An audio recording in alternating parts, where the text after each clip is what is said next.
Protoplasmic, भाई हमारे body का जो प्रोटोप्लाज्म होता है यही हमारे बॉडी का बिल्डिंग ब्लॉक बनाता है। बिल्डिंग ब्लॉक किसका बना हुआ रहता है? प्रोटीन का। तो इसका मतलब अगर रेस्पिरेटरी सब्सट्रेट में अगर प्रोटीन यूज किया जाएगा या प्रोटीन का ब्रेकडाउन करके अगर हम लोग को रेस्पिरेशन करना होगा, तब के केस में इसको हम लोग बोलते हैं protoplasmic respiration, when protein is used.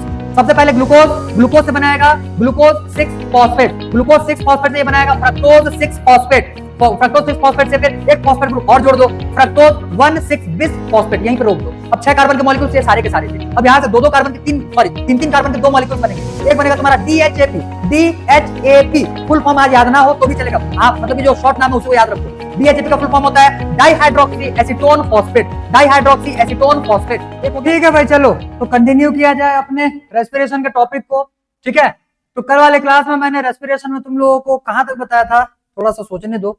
हाँ, आज शायद मैं तुम लोगों को हाउ डू प्लांट ब्रीथ्स यहां से हम लोग स्टार्ट करने वाले थे। कल मैंने तुमको शायद फॉस्फोराइलेशन के टाइप्स बताया हुआ था, क्लियर है? तो फॉस्फोराइलेशन के टाइप्स जो है कल हो चुके हैं। आज के क्लास में हेडिंग लगाओ सीधा, एक सेकंड में इसको निपटाऊं।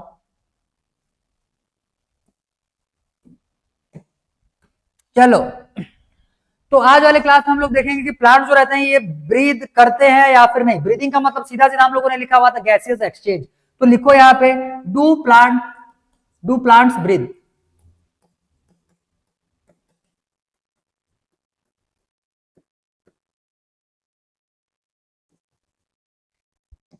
तो इसके लिए आ जाएगा भाई यस, बट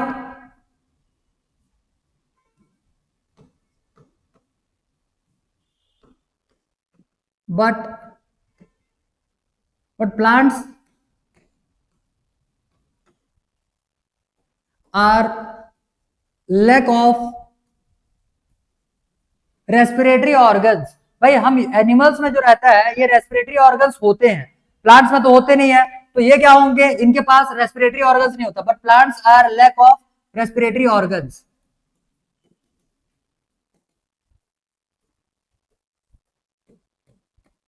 क्लियर? प्लांट जो रहते हैं इनके पास रेस्पिरेटरी ऑर्गन्स नहीं होने वाले। अब बुक में ये रेस्पिरेटरी ऑर्गन ना रिक्वायर्ड होने का 3-4 रीजन दिया हुआ है, तो वो सारे रीजन में यहां पे चिपकाते हुए चलो। As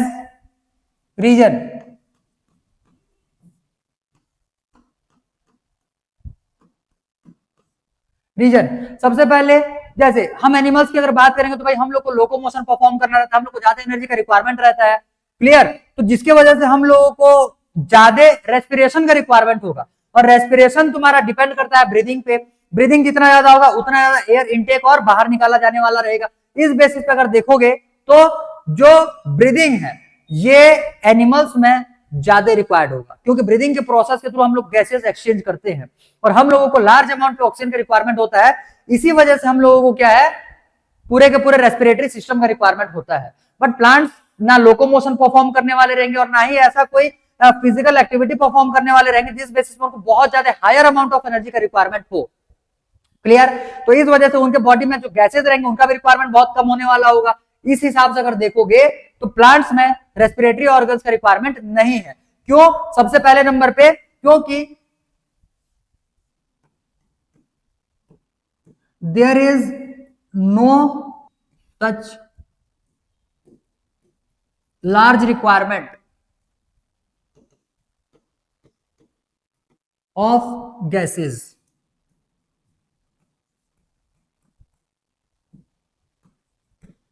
clear? पहले नंबर। सेकंड नंबर पे देखो मोस्टली पार्ट जो रहते हैं, देखो रेस्पिरेशन जो रहता है ये प्लांट की बॉडी में कहां होता है? रेस्पिरेशन जो है ये मेनली तुम्हारे प्लांट की बॉडी में तो लीफ में होगा, दूसरा स्टेम में होगा और तीसरे नंबर पे रूट में होगा। बुक में ये 3 नाम लिखे हुए तो वो तीनों को भी दिमाग में बिठाओ। प्लांट में रेस्पिरेशन कहां कहां पे होता है? लीफ रूट्स और स्टेम। अब ध्यान देना, लीफ रूट और स्टेम जो है, क्योंकि प्लांट के मोस्टली पार्ट जो रहते हैं ये तुम्हारे एक्सपोज्ड रहेंगे एनवायरमेंट में, तो सारे के सारे पार्ट्स अपना ही रेस्पिरेशन खुद परफॉर्म कर लेते हैं। जहां जहां पे इनका रेस्पिरेशन का मतलब ब्रीदिंग परफॉर्म कर लेते हैं, गैसेस एक्सचेंज परफॉर्म कर लेते हैं जहां जहां पे गैसेस का रिक्वायरमेंट होता है, थ्रू द पोर्स बोलो या फिर स्टोमेटा बोलो, जिसके और एक लेंटी सेल आता है। ठीक है, एक लेंटी सेल आता है, तो लेंटी सेल के थ्रू भी ये क्या करते हैं? गैसेस एक्सचेंज करते हैं। तो गैसेस एक्सचेंज प्लांट में किन किन बेसिस पे होता है अगर ये बोलोगे तो यहाँ पे लिख सकते हो। तो प्लांट ब्रीथ या फिर gases exchange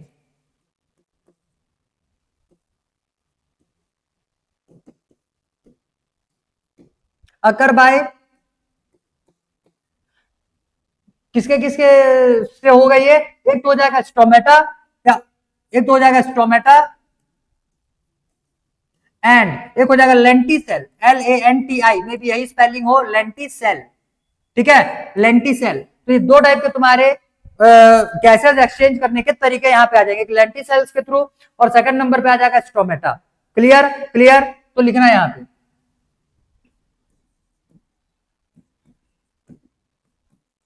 respiration occur in leaves,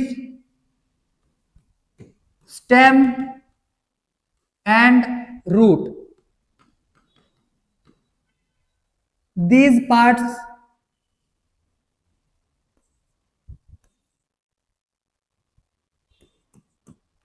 are capable to fulfill their requirement of oxygen या फिर गैस।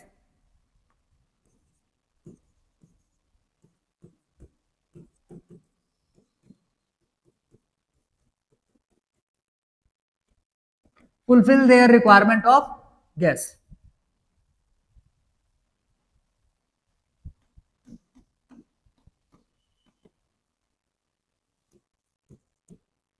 क्लियर, मतलब सारे पार्ट जो रहेंगे ये अपना खुद का रिक्वायरमेंट जो है फुलफिल कर लेंगे, इसको दूसरे पे डिपेंड होने का रिक्वायरमेंट नहीं। तो भाई अगर हमारे बॉडी में जहां जहां पे ऑक्सीजन रहेगा वो सारा ऑक्सीजन अगर वहीं पे ऑटोमेटिक पहुंच जाएगा तो हम लोग को ये ब्रीदिंग सिस्टम का क्या रिक्वायरमेंट होगा। क्लियर, तब के केस में हमारे यहाँ पे रेस्पिरेटरी ऑर्गन जो रहेंगे उसका कोई खासा रिक्वायरमेंट नहीं होने वाला। बट जैसा कि प्लांट्स में अभी आप लोग देख रहे हैं, ठीक है, जहां जहां पे रेस्पिरेशन हो रहा है वो पार्ट्स खुद के ऑक्सीजन रिक्वायरमेंट को फुलफिल कर सकते हैं थ्रू स्टोमेटा हो या फिर लेंटिसेल के हो। क्लियर, तो इस हिसाब से उनका खुद का ऑक्सीजन रिक्वायरमेंट फुलफिल हो जाता है, जिसकी वजह से उनको अलग से और रेस्पिरेटरी ऑर्गन्स का रिक्वायरमेंट नहीं होने वाला। आ गया ये समझ में? क्लियर, एक और पॉइंट चिपकाएंगे, 3 ऐसे समझो, प्लांट्स के जो पार्ट्स होते हैं वो बहुत ज्यादा डिस्टेंस नहीं होते उनके बीच में। Clear, parts of plants are not so far distant. Clear, not so far distant, अगर वो ज्यादा दूर में नहीं रहेंगे तो डिफ्यूजन के प्रोसेस से ही मान लेते हैं कि और कहीं पे गैसेस का रिक्वायरमेंट हुआ और कहीं पे मान लो ऑक्सीजन का रिक्वायरमेंट हुआ, इन तीनों ऑर्गन से अलावा। क्लियर, तब के केस में गैस को हम लोग डिफ्यूजन के प्रोसेस से ही नॉर्मली वहां पे भेज सकते हैं, क्योंकि इसके प्लांट्स के जो ऑर्गन्स रहते हैं ये एक दूसरे से बहुत ज्यादा दूर नहीं होते। तो यहां पे लिखना next, as organs are not so far distant,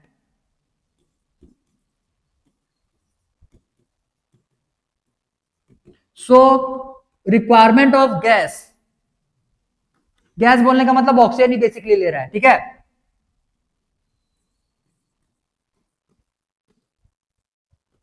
oxygen ही लिख लो। So requirement of oxygen can be fulfilled by diffusion, by the process of diffusion. So requirement of oxygen can be fulfilled by process of diffusion।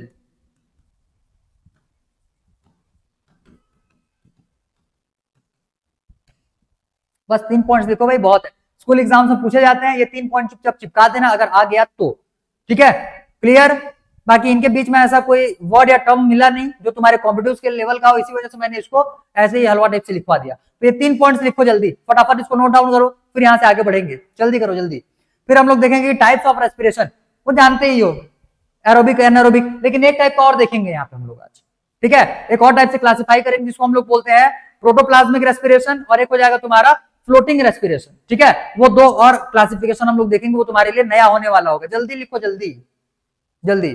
आज glycolysis में कम से कम process तो मैं तुमको नहीं बताऊंगा, लेकिन स्टेप्स में जितने जितने टाइप से तुम्हारे कंपाउंड्स या फिर मॉलिक्यूल्स फॉर्म होते हैं, आज के क्लास में ही उसका नाम याद करोगे, आज ही के क्लास में। तो कल वाले क्लास में उसका पूरा प्रोसीजर समझ में आएगा, अदरवाइज ऐसे हवा बन करके निकल जाएगा, तुमको भी पता नहीं चलने वाला। क्लियर,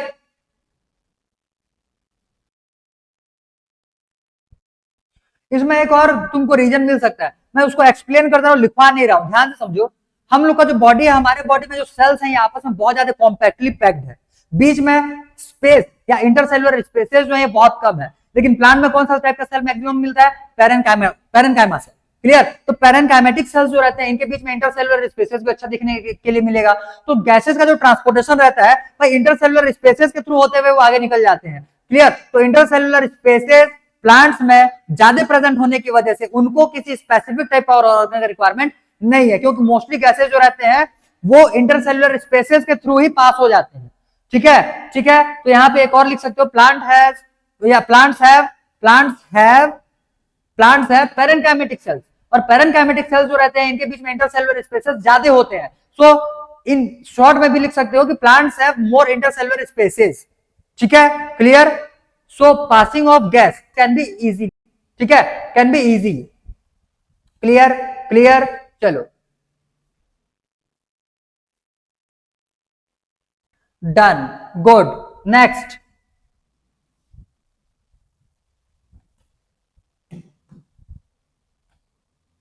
देखो, नेक्स्ट हेडिंग लगाओ, टाइप्स ऑफ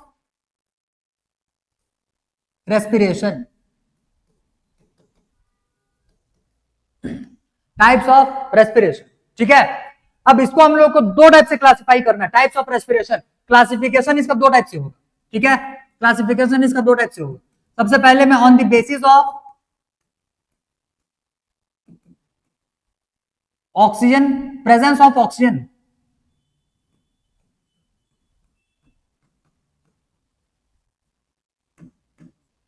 ठीक। और एक दूसरा टाइप से इसका जो क्लासिफिकेशन है यहां पे हम लोग लिखेंगे on the basis of substrates, respiratory substrates used.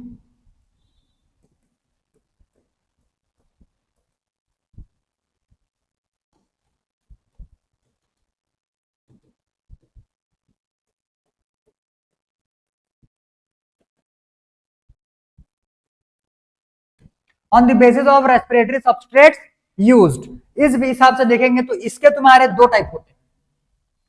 Clear, इसके तुम्हारे दो टाइप होते हैं भाई, ये तो पता ही होगा। एक होता है तुम्हारा एरोबिक रेस्पिरेशन और एक हो जाएगा एनएरोबिक रेस्पिरेशन।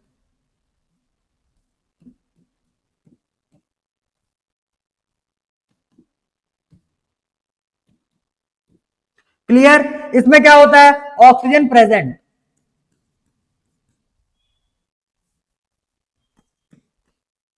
इसमें क्या हो जाएगा, ऑक्सीजन एब्सेंट।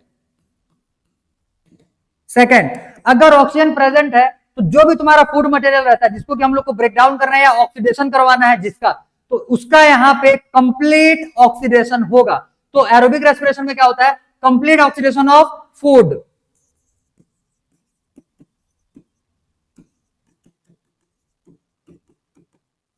और इसमें क्या होता है, जो भी फूड मटेरियल रहता है इसका पार्शियल ऑक्सीडेशन होता है। तो यहां पे लिखना पार्शियल ऑक्सीडेशन।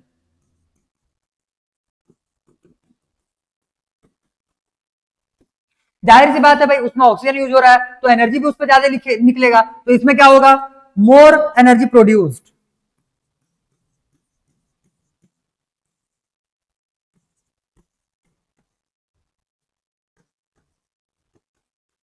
इसमें क्या हो जाएगा, लेस एनर्जी प्रोड्यूस्ड।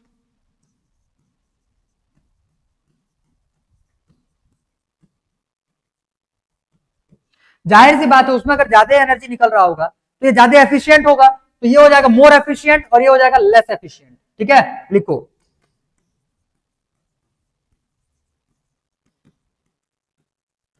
और ये क्या आ जाएगा यहां से, लेस एफिशिएंट।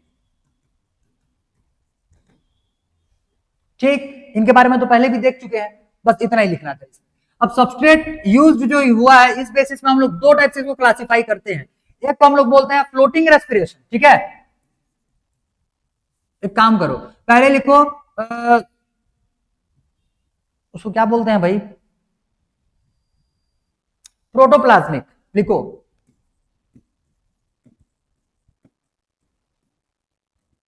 प्रोटोप्लाज्मिक, भाई हमारे बॉडी का जो प्रोटोप्लाज्म होता है यही हमारे बॉडी का बिल्डिंग ब्लॉक बनाता है। और बिल्डिंग ब्लॉक किसका बना हुआ रहता है, प्रोटीन का। तो इसका मतलब अगर रेस्पिरेटरी सबस्ट्रेट में अगर प्रोटीन यूज किया जाएगा या प्रोटीन का ब्रेक डाउन करके अगर हम लोग को रेस्पिरेशन करना होगा, तब के केस में इसको हम लोग बोलते हैं protoplasmic respiration, when protein is used.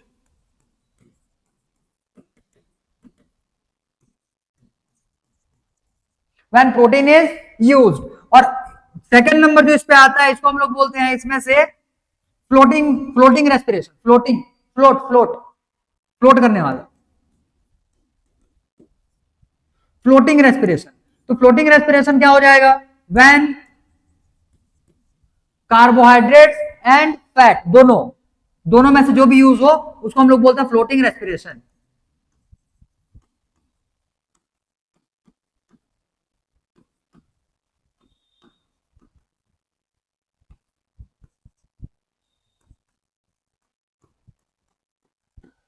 When carbohydrates and fat use, ठीक है, क्लियर। तो ये हो जाएंगे भाई तुम्हारे दो डिफरेंट बेसिस पे रेस्पिरेशन के टाइप्स, दो डिफरेंट बेसिस पे रेस्पिरेशन के टाइप्स। Clear clear. पहले वाले बेसिस को तो तुम लोगों ने पहले भी डील किया हुआ इससे पहले, और सेकंड वाले जो तुम्हारा यहाँ पे बेसिस लिखा हुआ है ये तुम पहली बार देख रहे हो, ठीक है। ये जो फ्लोटिंग लिखा हुआ है ना, फ्लोटिंग, ठीक, तो ये फ्लोटिंग इंक्लूजन होते हैं, मतलब कि बॉडी में जो प्लांट बॉडी या ह्यूमन कोई सा भी बॉडी ले, हमारे बॉडी में जो फैट और कार्बोहाइड्रेट्स रहते हैं इसको हम लोग हमारे बॉडी का फ्लोटिंग इंक्लूजन बोलते हैं, फ्लोटिंग इंक्लूजन, ठीक है, फ्लोटिंग इंक्लूजन बोला जाता है। इसी वजह से इनके ब्रेकडाउन के प्रोसेस को हम लोग क्या बोल रहे हैं, floating respiration. As carbon dioxide and fat are known as floating inclusion of the body. एक लाइन और चिपका लो,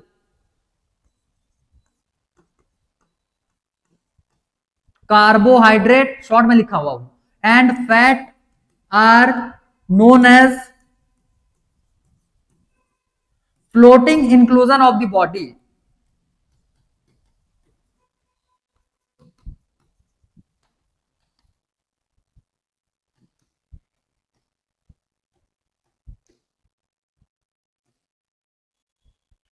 क्लियर, ठीक है, बस इतना ही भाई। थोड़ा सा ऐसे समझो, ये प्रोटोप्लाज्मिक है, ये तुम्हारे अंदर के साइड में रहेगा, और ये जो है ये फ्लोट करेंगे, मतलब पूरे बॉडी में ये घूम रहे हैं। तो जाहिर सी बात है इन तीनों को ही तोड़ करके हम लोग एनर्जी बना सकते हैं, तो जो हमको आसानी से मिल जाए उसी को तोड़ करके एनर्जी बना लेंगे। क्योंकि ये फ्लोट कर रहे हैं तो इसी वजह से ये एनर्जी भी आसानी से बनाने के लिए रेडी रहते हैं। और ये भाई अंदर में धंसे पड़े हैं, दबे पड़े हैं, पूरे बॉडी का बिल्डिंग ब्लॉक बनाया हुआ है। एक दीवार जो तुम्हारे बाजू में है, उस दीवार में अगर देखोगे तो दीवार को तोड़ने के लिए तुमको सबसे बेहतरीन चीज, मतलब पार्ट कौन सा दिखेगा, सबसे बाहर में जो सीमेंटेड लेयर है, क्योंकि वो तो पूरे के पूरे वॉल में फैला हुआ है, तो ये तुम्हारा वही सीमेंटेड लेयर है, मतलब ऊपर ऊपर में होते हैं ये।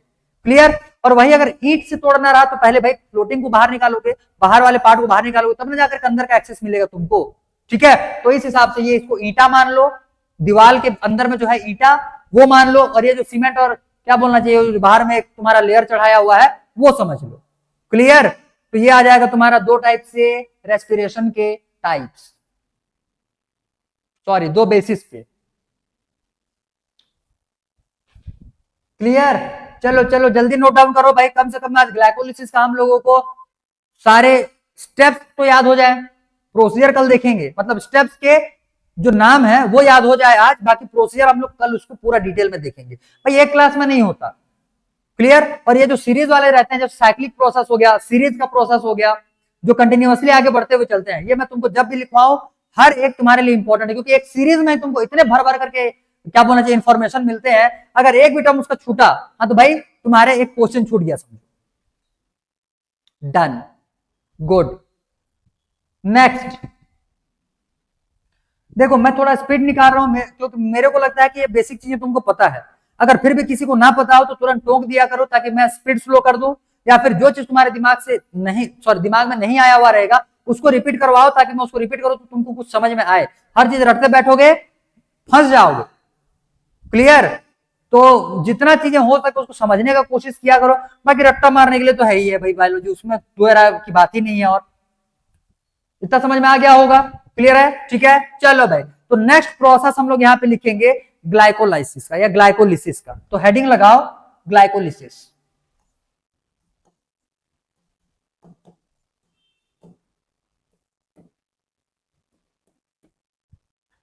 ठीक है, ग्लाइकोलिसिस। तो इसको हम लोग एक और नाम से भी जानते हैं, इसको बोलते हैं ईएमपी पाथवे, इसको भी लिखो।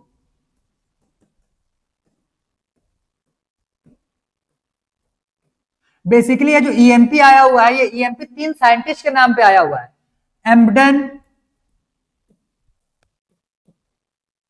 मेयरहॉफ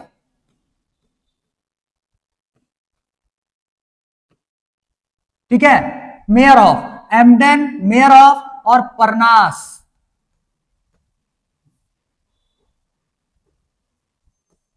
इसका ई, इसके नाम का एम, इसके नाम का पी, ये तीनों को लिखे हुए हैं हम लोगों ने नाम में। तो नाम क्या बन गया यहाँ पे, ईएमपी पाथवे। क्लियर क्लियर, ये तीनों ने मिलकर इसको प्रपोज किया हुआ था, मतलब ये पूरे के पूरे स्टेप्स को या इसको डिस्कवर किया था समझ, तो इसीलिए इसको बोला जाता है तुम्हारा ईएमपी पाथवे। अब ग्लूकोज ग्लाइकोलिसिस होता क्या है, ये सीधा सीधा हो जाएगा तुम्हारा ब्रेकडाउन ऑफ ग्लूकोज।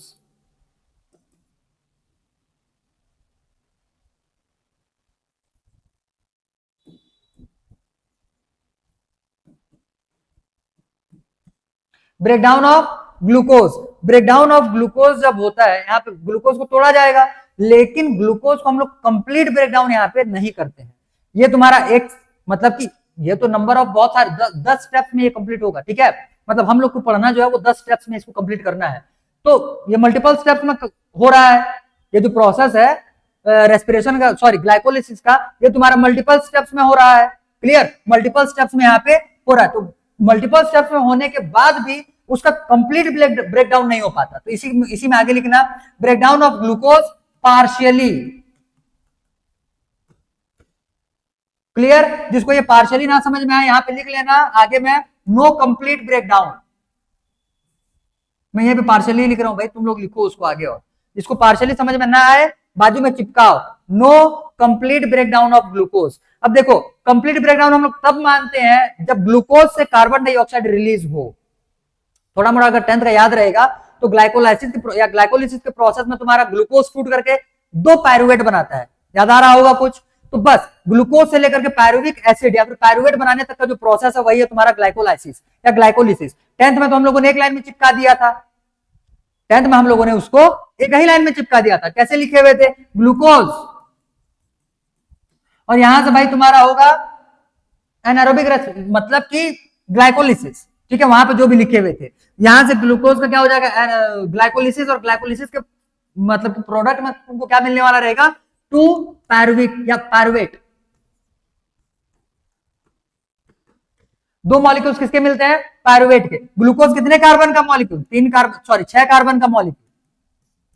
पायरुवेट कितने का मॉलिक्यूल, ये हो जाएगा भाई तुम्हारा 3 कार्बन का मॉलिक्यूल। और इस यहां से यहां तोड़ने में, यहां से यहां तोड़ने में कहीं पे भी कार्बन डाइऑक्साइड रिलीज नहीं होता है, इसी वजह से हम लोग इसको नहीं बोलेंगे कि ग्लूकोज का यहाँ पे कंप्लीट ऑक्सीडेशन हुआ है, या फिर कंप्लीट क्या बोलना चाहिए उसको, ब्रेकडाउन हुआ है। तो ग्लूकोज का यहाँ पे पार्शियली ऑक्सीडेशन होता है या फिर पार्शियली ब्रेकडाउन होता है, बस इतना भेज में बिठा लो। क्लियर क्लियर, चलो अब देखो ग्लाइकोलिसिस के प्रोसेस में बेसिकली होता क्या है, जैसे अगर हम लोग लेंगे हमारे बॉडी में, ठीक है, तो फूड ऐसे लिखो, फाइनल कॉम्प्लेक्स फूड,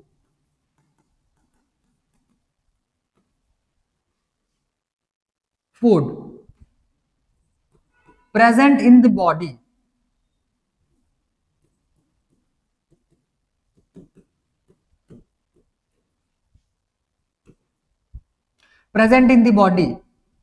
either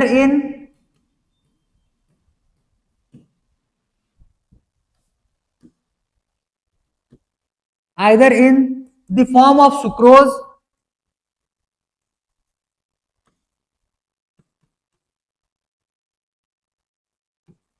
और इन स्टोर्ड फॉर्म।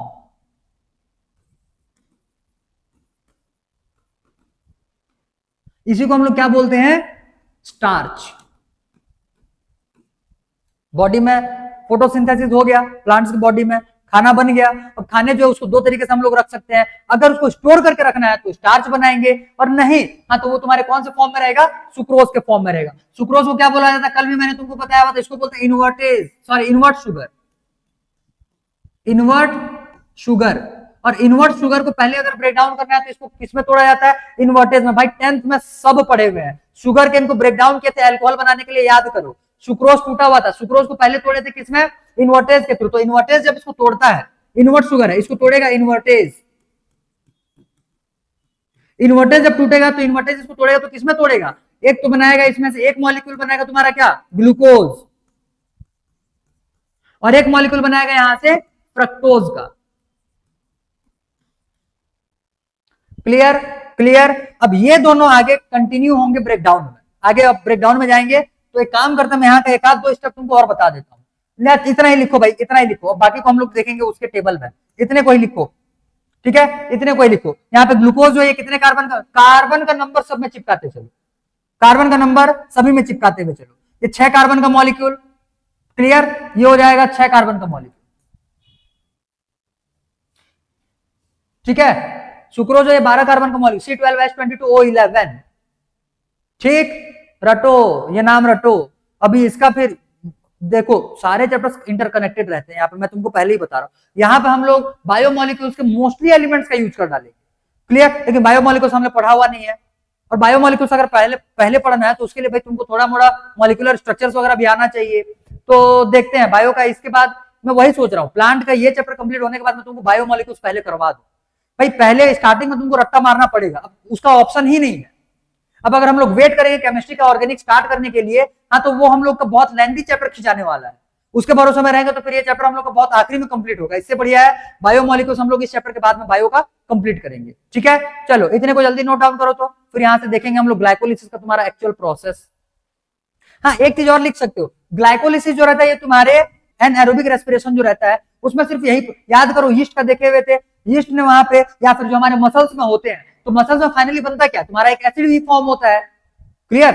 अगर रेस्पिरेशन का प्रोसेस होगा तो भाई ये तुम्हारा बेसिक प्रोसेस है, ये सारे के सारे रेस्पिरेशन, हर एक टाइप के रेस्पिरेशन में ये प्रोसेस होगा ही। एक काम करो तो लिख ही लो, common process.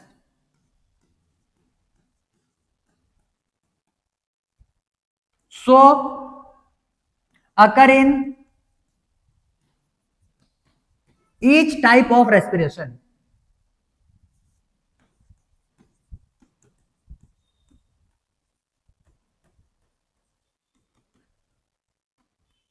So occur in each type of respiration।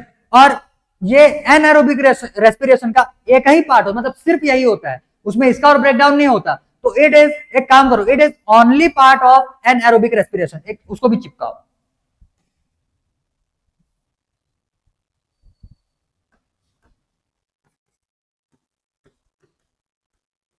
Only part ना लिखो, ओनली प्रोसेस लिखो।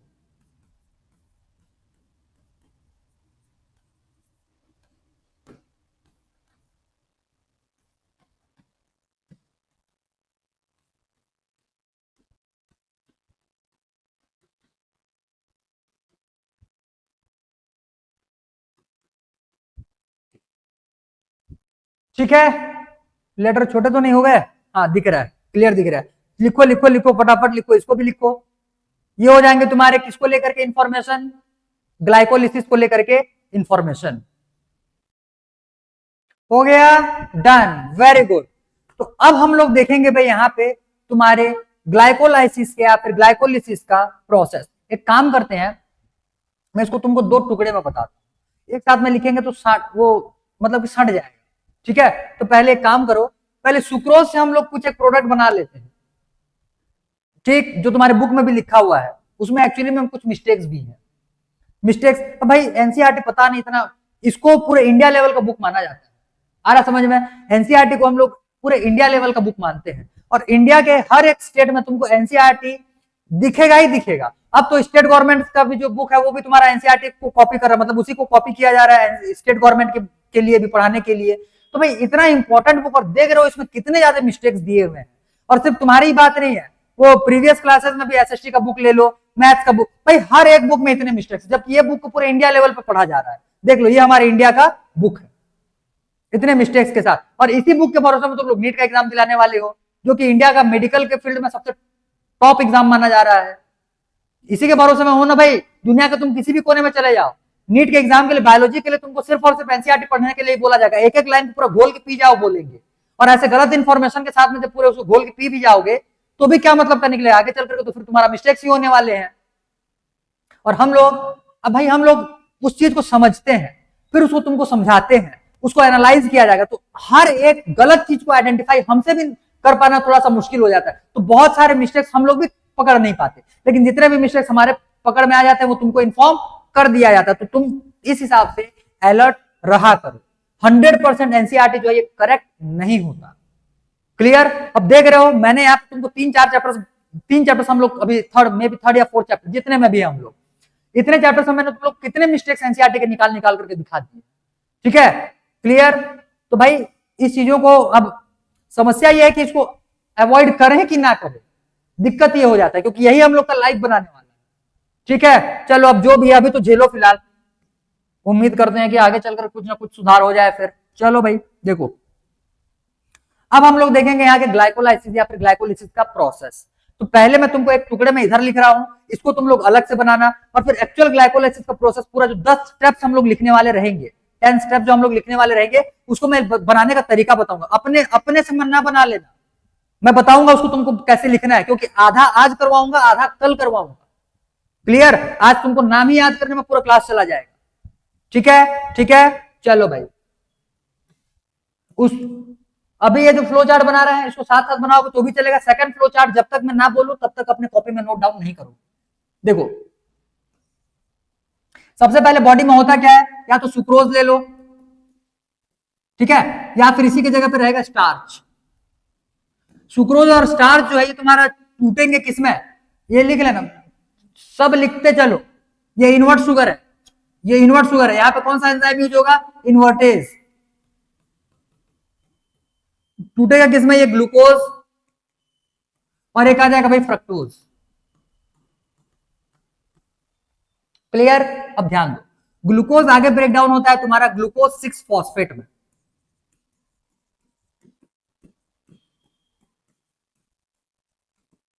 किसमें ये कन्वर्ट हो गया, ग्लूकोज 6 फॉस्फेट में। इसके बाद फिर ये आ गया और कन्वर्ट होता है फ्रक्टोज 6 फॉस्फेट में।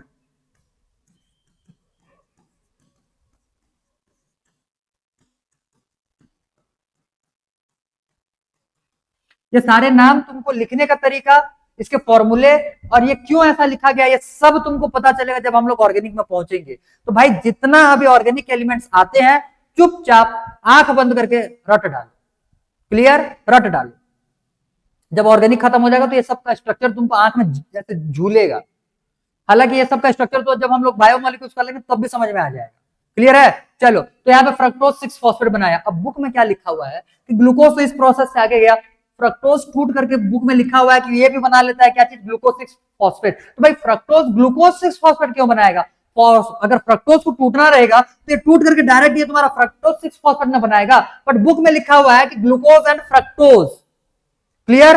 टूटेंगे तो बनाएंगे क्या, ग्लूकोज 6 फॉस्फेट। लेकिन ये 100% ट्रू नहीं है, 100% का ये सही ही नहीं है।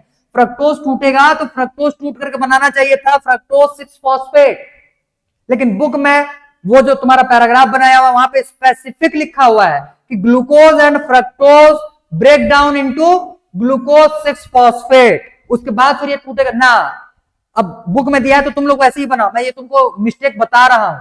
मैं जहां जहां पे तुमको मिस्टेक बताऊंगा, मिस्टेक्स को लिखने का कोशिश मत करना, उसको बाजू में भले ही दूसरे कलर के पेन के साथ में लिख लेना कि ये मिस्टेक यहां पे है। क्लियर? बट तुमको आंसर वो प्रीफर नहीं करना, प्रीफर तुमको आंसर वही करना जो एनसीईआरटी में लिख दिया। बोल दिया भाई इसमें कि ये बनाएगा ग्लूकोज 6 फॉस्फेट तो बनाएगा, मैं कुछ नहीं कर पाऊंगा। क्लियर? क्लियर? तो इस हिसाब से जो भी मिस्टेक्स तुमको बताए जाए उसको बाजू में उसी के चुपचाप चिपका लिया करोगे, नहीं भाई यहाँ पे ये मिस्टेक है। ठीक है? क्लियर? चलो, तो ये एक तुमको बताना था। अब यहां से फिर आगे का प्रोसीजर जो रहेगा, चाहे ग्लूकोज टूटे चाहे फ्रक्टोज टूटे, भाई फ्रक्टोज 6 फॉस्फेट आ गया, अब आगे कंटिन्यू करेंगे फिर। क्लियर? क्लियर? चलो इतने को जल्दी फटाफट लिखो, फिर हम लोग एक्चुअल 10 स्टेप्स के प्रोसेस पे चलेंगे जल्दी। Done, very good. अब ध्यान दो, मैं एक चीज यहीं पे लिख दे रहा हूं, ध्यान देना।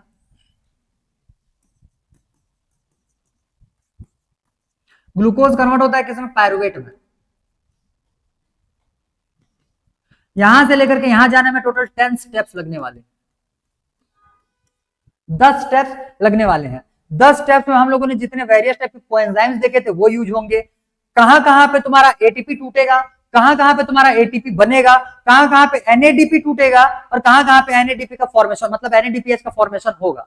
क्लियर? एनएडीपीएच कहां पे टूटेगा, एनएडीपी, तो ये सारे के साथ कौन सा, और ध्यान देना 10 स्टेप्स में से किन दो कन्वर्जन के बीच का जो रिएक्शन है तुम्हारा रिवर्सिबल होगा, और किसका इरिवर्सिबल हुआ। तो बहुत सारे एलिमेंट्स इसमें से आएंगे, इसी वजह से एक क्लास में इसको हम लोग खत्म नहीं करने वाले बिल्कुल भी। आज एक क्लास में करवा दूंगा, 3-4 लोग यहीं पे बेहोश हो जाओगे, रात को अभी हॉस्पिटलाइज करना पड़ेगा। क्लियर है? तो हम लोग इसको पार्ट बाई पार्ट करेंगे ताकि हम लोग को भी थोड़ा सा इजी पड़े और आसानी से याद हो भी जाए। मैंने तुमको बोला हुआ है एक बार समझाने का, याद कराने का पूरा जवाबदारी मेरा है। और उसको याद कैसे रखना है भाई, ट्रिक तो मैंने बता दूंगा तुमको यहीं पे, तरीका भी बता दिया जाएगा उसको याद करवाने का। और एक बार जब मैं तुमको उसको याद करवा दूंगा, मतलब कि मैंने तो अपना काम कर दिया, अब बचा हुआ है तुम्हारा काम, कैसे उसको याद रखना है अब तुम्हारी जवाबदारी है वो। और मैंने तो उसका तुमको याद रखने का तरीका भी बताया हुआ है, रिविजन करो, रिविजन। लॉन्ग टाइम पीरियड के लिए अगर किसी चीज को मेमोराइज करके रखना है, बार बार रिवीजन करो, दूसरा और ऑप्शन है ही नहीं। क्लियर? चलो भाई ठीक है। अब मैं जो तुमको बोल रहा था कि जो नया तुमको इसका प्रोसेस लिखना है, कैसे लिखना, रुको सुनो, पहले सुन लो।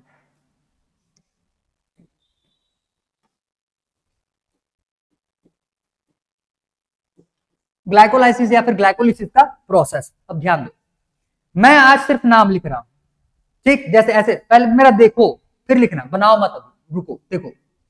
पहले मैं देखो, हम लोगों को ग्लूकोज ले या फ्रक्टोज ले उससे कोई मतलब नहीं है, ग्लूकोज लो और नॉर्मली वही प्रोसेस स्टार्ट करो जो हम लोगों ने उस बाजू में लिखा हुआ था। ध्यान देना, सबसे पहले में क्या आ जाएगा, ग्लूकोज। क्लियर? इसके बाद में एरो बनाए, और ग्लूकोज किसमें टूट रहा है, यहां से ये टूटेगा तुम्हारा ग्लूकोज 6 फॉस्फेट।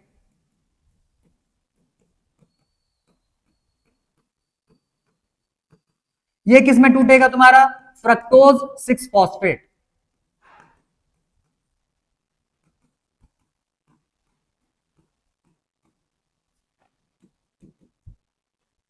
ध्यान देना, यहां पे जो 6 नंबर लिखा हुआ है ना, ये तुम्हारा 6 फॉस्फेट ग्रुप को नहीं दिखा रहा है, फॉस्फेट ग्रुप कौन सा नंबर कार्बन से जुड़ा हुआ है वो दिखा रहा है। ग्लूकोज 6 कार्बन का चेन होता है, ये 6 कार्बन का चेन होता है। तो 6 कार्बन को जैसे 1 2 3 4 5 6, भाई जब इसका स्ट्रक्चर बनाओगे ऐसे बनाओगे ना, याद करो पिछला वाला क्लास, मतलब क्लास 10th में जो हम लोग देखे थे हाइड्रोकार्बन के स्ट्रक्चर्स, इसमें से कार्बन का पोजीशन का नंबरिंग किया जाता है 1 2 3 4 5 6।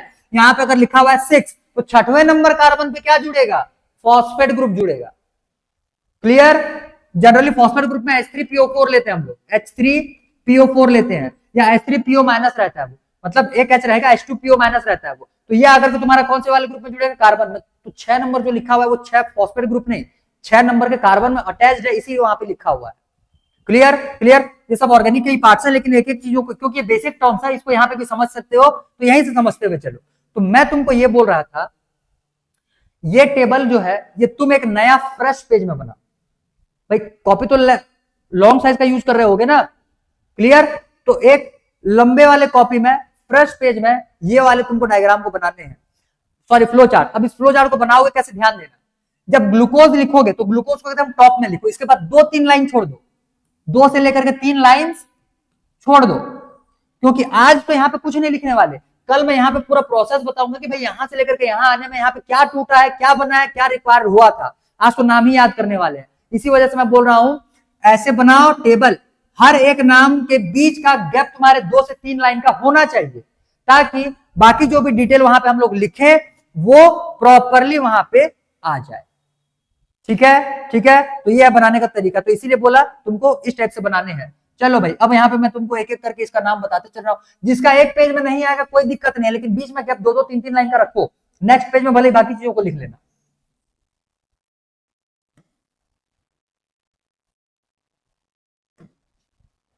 चलो अब मैं यहाँ पे छोटे छोटे करके बनाने वाला हूं, एक सेकंड मेरे को देख लेने तो, दिख रहा है कि नहीं दिख रहा है, हाँ दिख रहा है। मैं फिर भी एक बार नया बना देता हूं, ध्यान दो। सबसे पहले नंबर पे क्या आ जाएगा, ग्लूकोज। ग्लूकोज टूटेगा ग्लूकोज 6 फॉस्फेट में।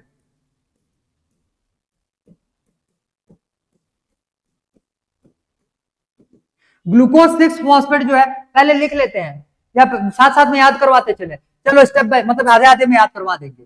ग्लूकोज 6 फॉस्फेट, ग्लूकोज 6 फॉस्फेट जो है तुम्हारा टूटेगा फ्रक्टोज 6 फॉस्फेट में। Clear? Phosphos sorry fructose 6 phosphate, fructose 6 phosphate जो है, देखो जब जब उसमें फॉस्फेट ग्रुप ऐड करवाते चलोगे। जैसे ग्लूकोज में फॉस्फेट चिपका है क्या? नहीं चिपका है, इसमें फॉस्फेट चिपक गया तो जाहिर सी बात है यहां से यहां आने में तुम्हारा फॉस्फोराइलेशन होगा, मतलब फॉस्फेट का एडिशन होगा। फॉस्फेट ग्रुप यहां पे जुड़ेगा, यहां से यहां आए हैं तो एक ही फॉस्फेट है, ये भी फॉस्फेट था और ये भी फॉस्फेट था, तो ये दोनों में फॉस्फेट का और एडिशन नहीं हुआ है। लेकिन इसके नीचे वाले प्रोसेस में यहां पे तुम्हारा बनकर क्या आता है? Fructose 1,6 bisphosphate. जैसे हम लोग ऑर्गेनिक केमिस्ट्री में, सॉरी ऑर्गेनिक मॉलिक्यूल से फॉर्म किए हुए थे पिछले साल में, तो अगर दो तुम्हारे जैसे दो अगर मिथाइल ग्रुप जुड़ते थे तो उसको क्या बोलते थे? Di methyl. ठीक है, दो अगर इथाइल ग्रुप जुड़ते थे तो उसको क्या बोलते थे? Di ethyl. वैसे यहाँ पे कार्बन चेन में दो फॉस्फेट ग्रुप जुड़ेंगे और जब लार्ज साइज के मॉलिक्यूल रहते हैं तो वहां पे डाई का यूज ना करके 20 का यूज किया जाता है, 20। ठीक है, अब 20 का यूज क्यों किया गया इसको मैं तुमको बताऊंगा ऑर्गेनिक में। अभी के लिए तो इतना भेजे बिठाओ कि दो फॉस्फेट ग्रुप, अब यहाँ पे नंबरिंग भी लिखा है देखो 1 और 6, मतलब 6 कार्बन के चेन में पहले वाले नंबर के कार्बन में एक फॉस्फेट ग्रुप होगा और दूसरे वाले मतलब 6वें नंबर वाले कार्बन पे दूसरा फॉस्फेट ग्रुप होगा, इसीलिए इसका नाम क्या लिखा हुआ है? Fructose 1,6 bisphosphate. यहां पे एक और फॉस्फेट ग्रुप जुड़ गया। ये कितने कार्बन का मॉलिक्यूल? 6 कार्बन का मॉलिक्यूल। ये कितने कार्बन का मॉलिक्यूल? 6 कार्बन का मॉलिक्यूल। ये 6 कार्बन, ये भी 6 कार्बन। याद हुआ? चलो अब इसको याद करो। पहले सबसे पहले मैं ग्लूकोज के बाद ग्लूकोज 6 फॉस्फेट, ग्लूकोज 6 फॉस्फेट के बाद फ्रक्टोज 6 फॉस्फेट, फ्रक्टोज 6 फॉस्फेट के बाद fructose 1,6 bisphosphate. Clear? Fructose 1,6 bisphosphate. कितना स्टेप्स हुआ? 1 2 3, 7 और जाने हैं अभी। इतना समझ में आ गया? आगे देखो, फ्रक्टोज 1,6 बिसफॉस्फेट जो रहता है ये तुम्हारे 3 कार्बन वाले दो मॉलिक्यूल्स में टूटता है। क्लियर? 3 कार्बन वाले दो मॉलिक्यूल्स में टूटता है। एक हो जाएगा DHAP। क्लियर? एक हो जाएगा DHAP, ये पहली बार देख रहे हैं। इसके बाद यहां पे आ जाएगा तुम्हारा 3PGAL, ये तो पहले भी पढ़े हुए हैं, फॉस्फोग्लिसरैल्डिहाइड।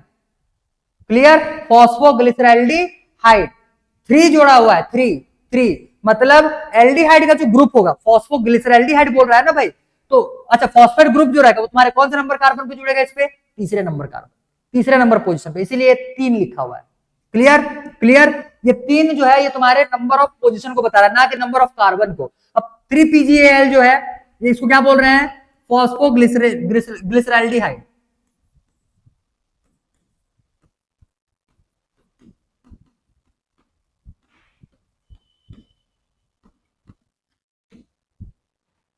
क्लियर?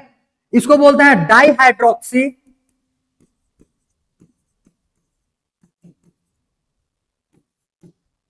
Acetone phosphate. इसका पूरा नाम क्या हो जाएगा? Dihydroxy acetone phosphate. Dihydroxy acetone phosphate, ये क्या है? फॉस्फोग्लिसरैल्डिहाइड। फॉस्फोग्लिसरैल्डिहाइड ये भी तुम्हारा 3 कार्बन का मॉलिक्यूल और ये भी तुम्हारा कितने कार्बन का मॉलिक्यूल? 3 कार्बन का मॉलिक्यूल। क्लियर? इतना समझ में आ गया होगा। तो 6 कार्बन का क्या था? फ्रक्टोज 1,6 बिसफॉस्फेट, वो तुम्हारा 2-3 कार्बन वाले मॉलिक्यूल्स में टूट गया। एक 3 कार्बन का मॉलिक्यूल को क्या बोल रहे हैं हम लोग यहाँ पे? DHAP। मतलब DHAP का मतलब हो जाएगा dihydroxy acetone phosphate, dihydroxy acetone phosphate. और दूसरा जो बना हुआ है यहाँ पे 3PGAL। 3PGAL बोलने का मतलब 3 फॉस्फोग्लिसरैल्डिहाइड। फिर से रिपीट करवा दूं, ये 3 नंबर ऑफ कार्बन को नहीं बता रहा, सामने में जो मॉलिक्यूल के पास हम लोग नंबर लिखेंगे वो तुम्हारे पोजीशंस को बताते हैं और नंबर ऑफ कार्बन को उसके बाजू में चिपकाया करो। क्लियर? आगे देखो, 3PGAL जो है ये अब तुम्हारा कन्वर्ट होता है किसमें? ध्यान देना, 1,3 बिस PGA या BPGA इसको बोलेंगे, BPGA। क्लियर?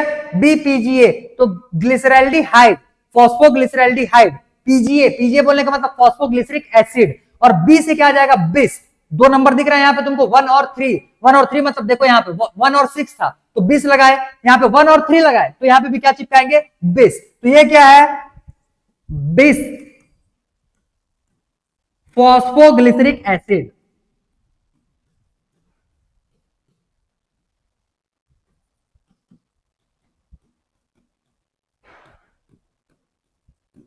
ये एसिड है और ये एल्डिहाइड है। क्लियर, एल्डिहाइड से एसिड में ये कन्वर्ट हुआ तो ये हो जाएगा भाई तुम्हारा 3PgAl से ये किस में कन्वर्ट हो गया 1,3 क्या हो जाएगा BPGA। क्लियर, अब ये क्या किस में बनेगा देखो ध्यान से, ये बनाएगा अब तुम्हारा 3PGA में टूटेगा। ये किस में टूटेगा 3PGA तो देखे थे ना।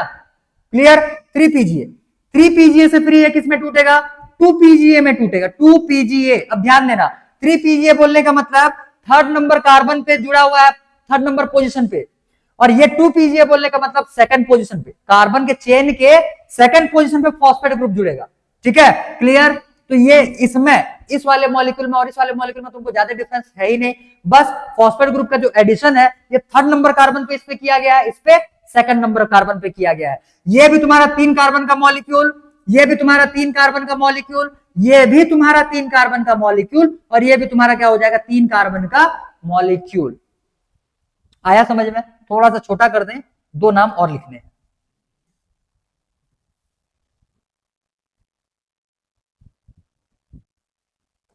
आगे देखो, सब 3 कार्बन के मॉलिक्यूल बन गए। आगे इसके नीचे में आ जाएगा ये 3PGA से ये बनाया हुआ है 2PGA।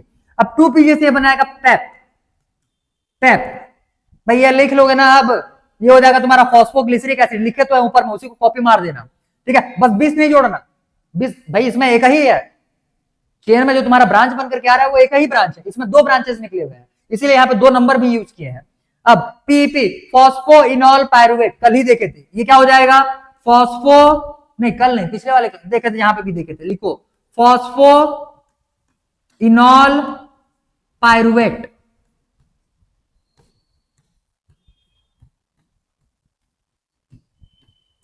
ये इंट्रोड्यूस हुआ था तुम्हारे C4 साइकिल, फॉस्फोइनॉल पायरुवेट।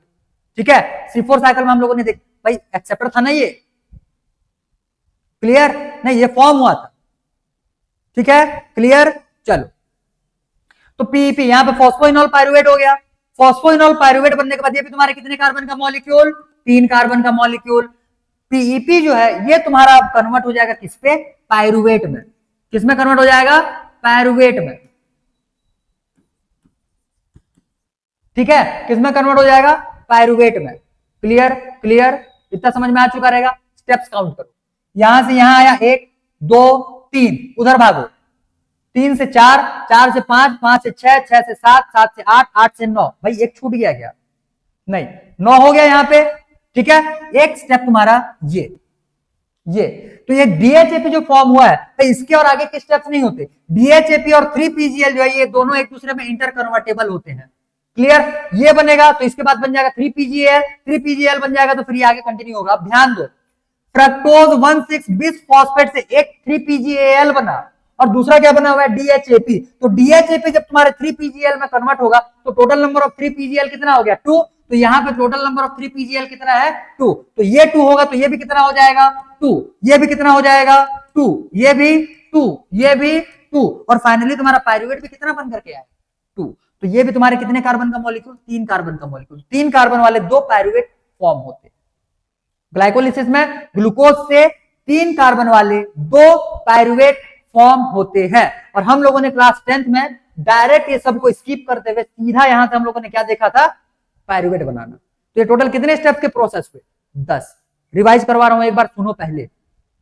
सबसे पहले मैं ग्लूकोज से फॉर्म होगा ये तुम्हारा ग्लूकोज 6 फॉस्फेट, ग्लूकोज 6 फॉस्फेट से फ्रक्टोज 6 फॉस्फेट, फ्रक्टोज 6 फॉस्फेट जो है तुम्हारा फिर कन्वर्ट हो जाएगा फ्रक्टोज 1,6-बिस फॉस्फेट, 6 कार्बन के सारे मॉलिक्यूल से। अब ये जो फ्रक्टोज 1,6-बिस फॉस्फेट आया हुआ था ये तुम्हारे 2-3 कार्बन के मॉलिक्यूल्स में टूटेगा। एक हो जाएगा यहाँ पे DHAP di hydroxy acetone phosphate, di hydroxy acetone phosphate, और दूसरा हो जाएगा यहां से 3PGAL बोलने का मतलब 3 फॉस्फोग्लिसरैल्डिहाइड। दोनों 3 कार्बन के मॉलिक्यूल दोनों एक दूसरे में इंटर कन्वर्टेबल होते हैं। तो ये जो DHAP है ये तुम्हारा कन्वर्ट हो जाएगा किसमें 3 PgAl में, 3 PgAl से फिर इसको PGA निपटाते चलो। पहले में आ जाएगा 20 PgA मतलब BPGA, मतलब 20 PgA आ गया, 20 अच्छा 20 मतलब जानते हो क्या, 20 मतलब विष का मतलब होता है जहर, तो छोड़ो इग्नोर मारो, ये हो जाएगा 3 PgA, ठीक है, 13 PgA, 13 PgA या 13 BPGA, भाई जो बोलना चाहो बोल सकते हो। तो ये क्या हो जाएगा, फॉस्फोग्लिसरिक एसिड, 20 PgA से बनाएगा ये PGA, लेकिन तीसरा नंबर कार्बन पे जोड़ेगा, फिर उसके बाद फिर PGA बनाएगा लेकिन दूसरे नंबर कार्बन पे जोड़ेगा, फिर आ जाएगा PEP मतलब फॉस्फो इनॉल पायरुवेट, और फाइनली तुम्हारा बनकर के आ जाएगा पायरुविक एसिड। आया इतना समझ में, क्लियर हुआ? तो टोटल भाई ये तुम्हारे 10 स्टेप्स के प्रोसीजर है, 10 स्टेप्स का प्रोसेस है। एक बार मैं चुप हो जा रहा हूं, खुद से सारे नेम को आंख बंद करके दिमाग में घुमाने का कोशिश करो।